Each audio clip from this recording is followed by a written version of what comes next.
race number 2 here at Silverstone for the Tegiwa M3 Cup, and the MTEC Brakes 330 Challenge is about to get underway.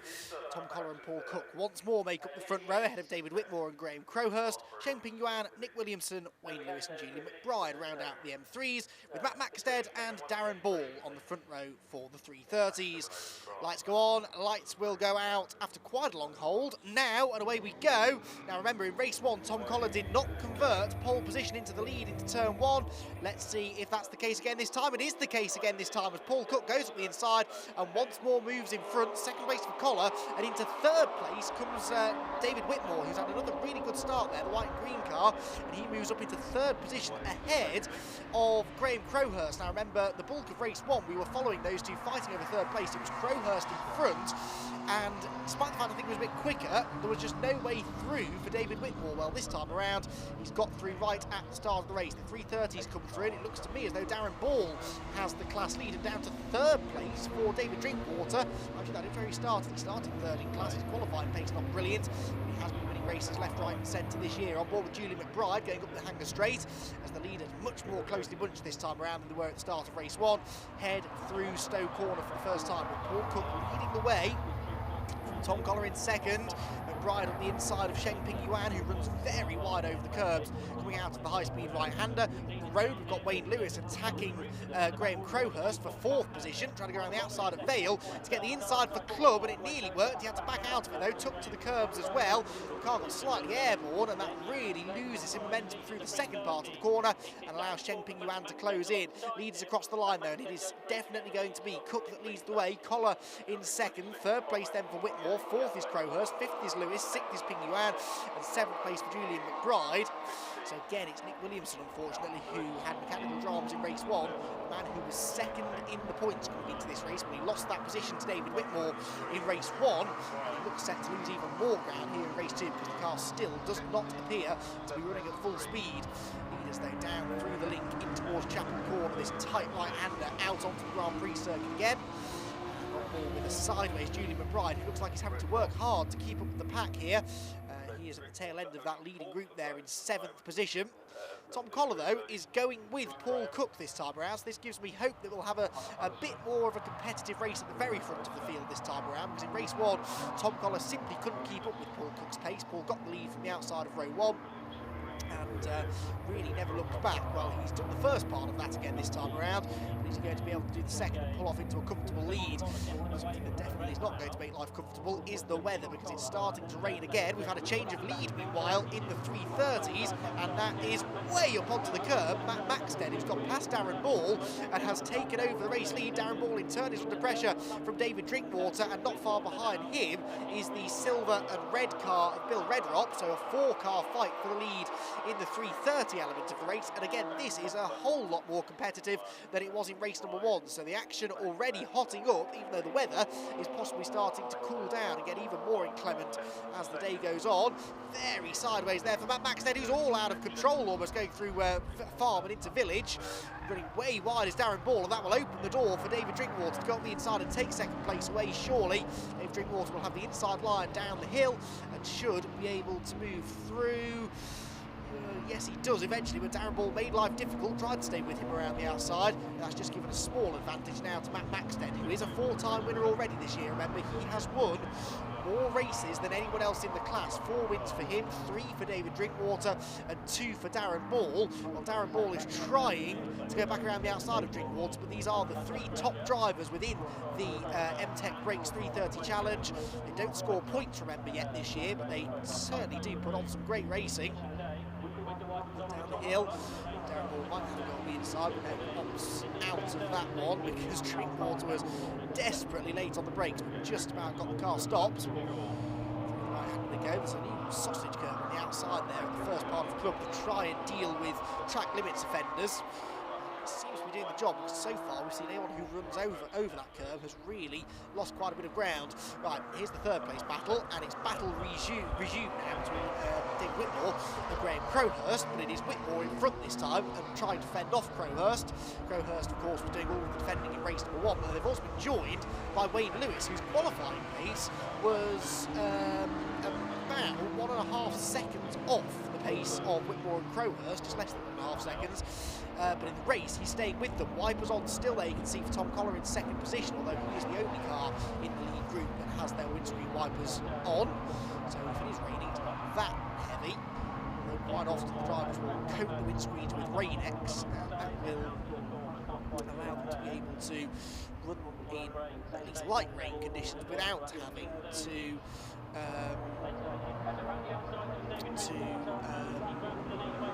put the windscreen wipers on. Back out of club they will go again, and third place battle. They just had to pull away now slightly from Wayne Lewis and Sheng Ping Guan, and we sort of saw this from Wayne in race 1, that the pace was there to start with, and then just started to slip back, and this time he's slipping into the clutches of this man, Sheng Ping Guan, who is looking to try and move up into what would be 5th position. Leaders are getting ever further apart. Paul Cook is pulling away from Tom Collar at the moment. You can see the extra spots of rain on the camera up there at Village. But at the moment it's not creating too much of a problem for drivers, although we will have to be careful if it gets any heavier. With debris there off the side of the road as well. I'm not sure where that's come from. It's come from the M3 car. It's come from one of the 330 Challenge cars. Down towards Stowe. Decent overtake opportunity, but these cars, of course, with their big rear wings and their front splitters, they do stop quite well. And well, it looks as though Graham Crowhurst's car stops better than anyone's, because that was a really late lunge up the inside of David Whitmore, and he takes third place, but Whitmore comes back at him now at the inside down towards Vale and gets his car back in front. Brilliant racing between the two of them, and it's Whitmore who's back onto the podium.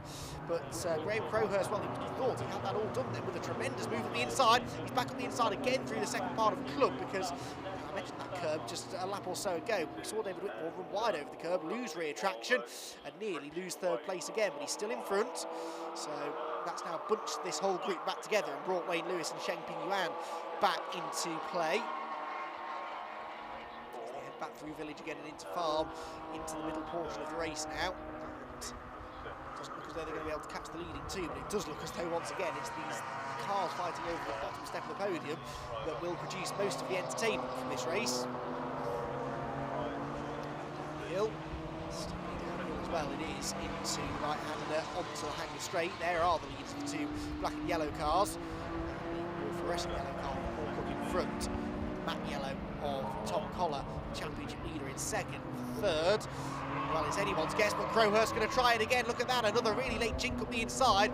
And this time, oh, there's a spin for, was that Tom Collar? I think it might have been, you know. Well, let's have a look who's in the race lead. Yes, Paul Cook is still there, and Tom Collar has spun. So Collar spins, and that means this is now the fight for second position, and it's Crowhurst who goes through. But were the yellow flags out, I wonder, because of the spin for Collar? Now, it would be harsh if they were to penalise Graham Crowhurst for that, because he was in the process of lunging to the inside when Collar spun. So hopefully they did not have the yellow flags out, and he will get away with that one, because that was a lovely dive up the inside, and he came 2 places in 1. So Crowhurst into second. He's now got to try and defend again from David Whitmore, but he's familiar with that situation because that's what he was doing through most of race 1. Brought Wayne Lewis and Sheng Ping Yuan again even closer. Tom Collar, by the way, did rejoin, but right at the back of the M3s. He's just behind the man we're on board with now, Julian McBride, who continues to squirm and slide his way around, struggling for rear end grip. Tom Collar, no damage on the car. He wasn't close enough to Paul Cook to make contact with him. He just had a lazy spin and ended up falling to the back of the pack. Third place, though, is still up for grabs here, and David Whitmore is now going to try and do to Graham Crowhurst what Crowhurst did to him a lap ago, and go up the inside at Stowe Corner. Did that work? Let's wait until we pan to the exit of the corner and see. They're still side by side, I think. Crowhurst will have the inside line down towards Vale, which he does. Whitmore on the outside, Crowhurst on the inside. Going to turn left now. Oh, and Whitmore's trying to turn. He goes right round the outside of the left-hander to get the inside for the double apex right-hander at club, and this could really cost Crowhurst. He gets elbowed out over the curbs. On the inside line comes Wayne Lewis as well. Wayne Lewis tried to take full advantage of the battle going on in front of him, and they're still side by side on the exit of the corner. Whitmore has gone second, but what about third place? Wayne Lewis is on the inside of Graham Crowhurst, but didn't have the momentum down the pit straight by virtue of going into club on such a tight line. He got him alongside initially, but then he had no run down the straight, and so Crowhurst ended up going back through. So, new order. It is Paul Cook who still leads, but for second place now, it is a 4-way train being led by David Whitmore ahead of Graham Crowhurst. Then it is Sheng Ping Yuan, And then, there's Wayne Lewis, excuse me. Then it's Sheng Ping Yuan in 5th place at the back of this quartet. But phenomenal racing amongst the M3 cars. There is our overall race leader in the M3 class, and that is Paul Cook. He's starting past some of the slower 330 challenge cars and also the alien car of Nick Williamson. Struggling even to keep pace with the 330s, such are the issues with that car. On board with Julian McBride again, and you can see that Tom Collar has now gone past us. So we head into Stowe and we lock up and we run wide and we get across to some sort of an apex, but not quite the textbook racing line through Stowe Corner then. The slippery conditions affecting some more than others, it would seem. Back down, out of the club corner they go. Julian McBride, is worth mentioning, his first appearance of the season, so he is still getting to grips with the car very much. Now this could get interesting because we've got these 3 back markers, one of which is the M3 of Nick Williamson, the other 2 being 330 Cup cars, 330 Challenge cars, sorry. They're about to be lapped by this almighty squabble for 2nd place. Now they're going to try and go on the inside in towards Village, but it's all about to get very congested indeed. They negotiate the first 330, then the second one, which was Paul Hudson, who stays well out of the way. Good driving from Paul. And then it will just be Nick Williamson in the number 11 car, who also stays dutifully out of the way, so that could have been a lot messier than it was. Now onto the hanger straight they come again. They will just jink to the right-hand side. Tom Collar, you can see in the background there, the black and yellow car is not a million miles behind this group, and it will be interesting to see whether over the second half of the race, Tom Collar can catch and get past any or all of the cars in front of him. Down into the tail of the 2 330s, the 81 is the other one, which is Dinas Dabrauskas. He's running at the back of the field at the moment. Julian McBride again. Gets down into Vale. Squirrely around, braking again. He's really struggling to get to grips with the car in the wet. Of course, he may not have a full wet setup on the car. Well, I doubt any of the drivers will have a full wet setup, but part of the setup won't be developed yet on the car of Julian McBride. Now this is the fight for 2nd place in the 330s, so since we last saw them, things have changed around again slightly. Our race 1 winner, David Drinkwater's back out in front now. This is the fight for 2nd between Matt Maxted and Darren Ball. And Darren Ball, who led very briefly at the start of the race, is now down into 3rd place. There you can see the leader in the lighter blue car turning into Abbey, and then this fight for 2nd between Maxted and Ball. Gaz Shop's livery car of Matt Maxted, who's in 2nd. In fact, all 3 of these have had a turn of leading this race at one point or another, but it is David Drinkwater who's in the lead now. If he can win this race, he will equal Matt Maxted for race victories. With no points to score this year, it really is all about the bragging rights of who's won the most races. A title wins, excuse me, with 4 races still to go, 2 at Donington and 2 at Snetterton. Down into Vale come David Whitmore and Graham Crowhurst.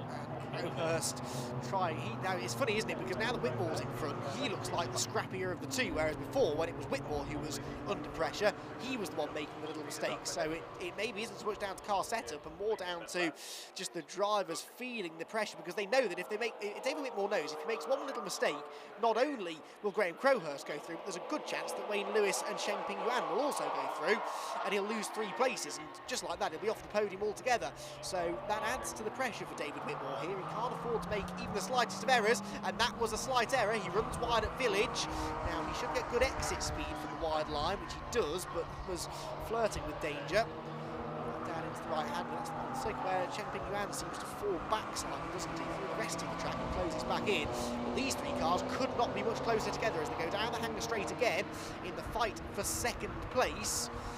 The slipstream is so close behind David Whitmore, you can't really see Graham Crowhurst, but he is there, I assure you. He's weaving around. Now Whitmore has grown wise to Crowhurst's up the inside lunge into Stowe. So Graham thinks, well, I've tried the inside, now I'll try the outside. It doesn't work quite as effectively. He certainly will have caught David Whitmore by surprise then. But though it slows Crowhurst down on the exit of the corner, and so Wayne Lewis closes back in again in the khaki-coloured car. Grey camouflage livery. Out of club again. Now, Crowhurst suffering from being in the middle here. He's trying to attack David Whitmore, but also trying to defend from Crowhurst. And if he goes for a move on Whitmore, as he just tried to up at Stowe, which doesn't really work, then he ends up losing momentum and having to drive ever more defensively to hold on to 3rd place. So, Graham Crowhurst not having it easy here. Crowhurst defending the inside line. Now, he did race with us earlier on in the season. It was at Ultimate Park where he had, unfortunately, a few mechanical issues. He was at the back in race 1 and then didn't even start race 2, so this is already a much better showing for Graham Crowhurst than we saw back at the start of the season. But Graham loved to get on the podium. Got on the podium in race 1. He'd like to go one step further up this time around if he could. He's got the pace though to be running up there this early on in that car's development and his development as well as driver. Of course, not getting used to the car. David Whitmore has been around for the whole season. That's why he's up there. Well, now second in the championship. He's second in this race as well. He's the driver of the white and green car at the head of this train. He's worked his way back through Vale and Club again. About 5 minutes left on the clock now, so we're into the final quarter of the race. It's still all about this three-way fight for the bottom steps of the podium. Nearly a four-way fight if Sheng Ping Yuan could just close back in again. Paul Cook, though, is looking good for a double race victory to go on to 4 race wins for the season.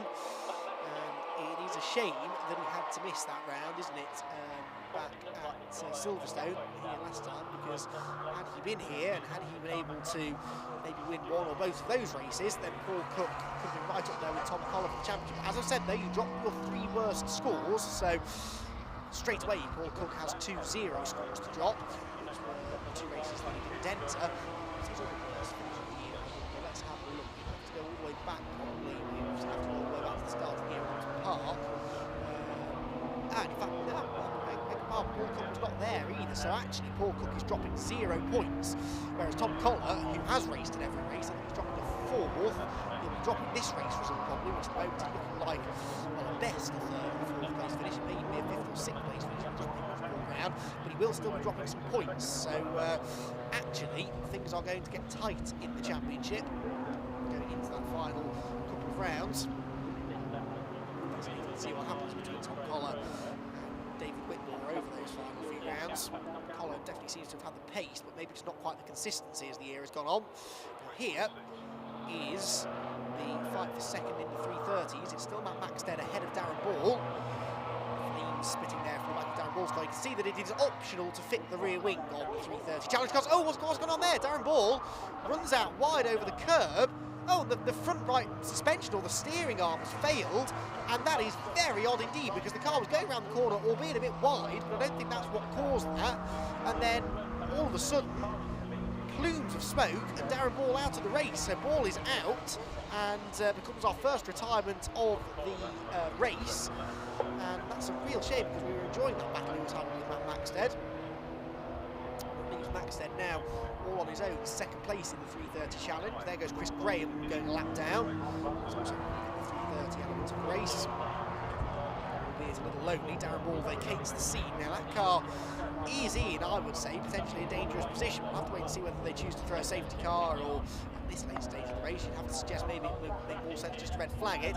It's really hurt Graham Crowhurst though, because he caught Chris Graham's car to put a lap on it in the yellow flags, and you are not allowed to overtake, even if it's just to put a lap on someone. You're not allowed to overtake under yellow flags, and so he had no choice but to sit behind the clearly slower 330 challenge car for a couple of corners until they were out of the yellow flag zone, and he was able to then make the move stick. Speaking of trying to make the move stick, that's an odd place to try and make a move, but Sheng Ping Yuan is doing his best to find a way past Wayne Lewis here for what is 4th position. Sheng Ping Yuan also in his first appearance of the year, finished in 5th in race 1, he's 5th at the moment in race 2 as well, so he'd like to make that a 4th place to show some sort of improvement as the day has gone on.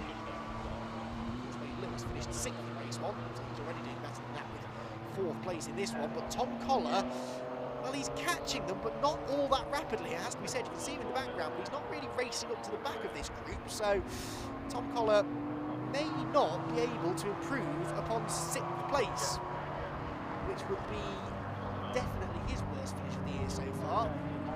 It's pretty his worst, having been 5th last time out, in fact, at Brands Hatch. No, I tell a lie, he had a 5th and a 6th last time out, so this looks like it's going to count as one of his 3 drop scores, and he won't really have another one to go, so this could be an issue. Anyway, the leaders go through. Final lap begins for Paul Cook, who turns his way back through Abbey Corner.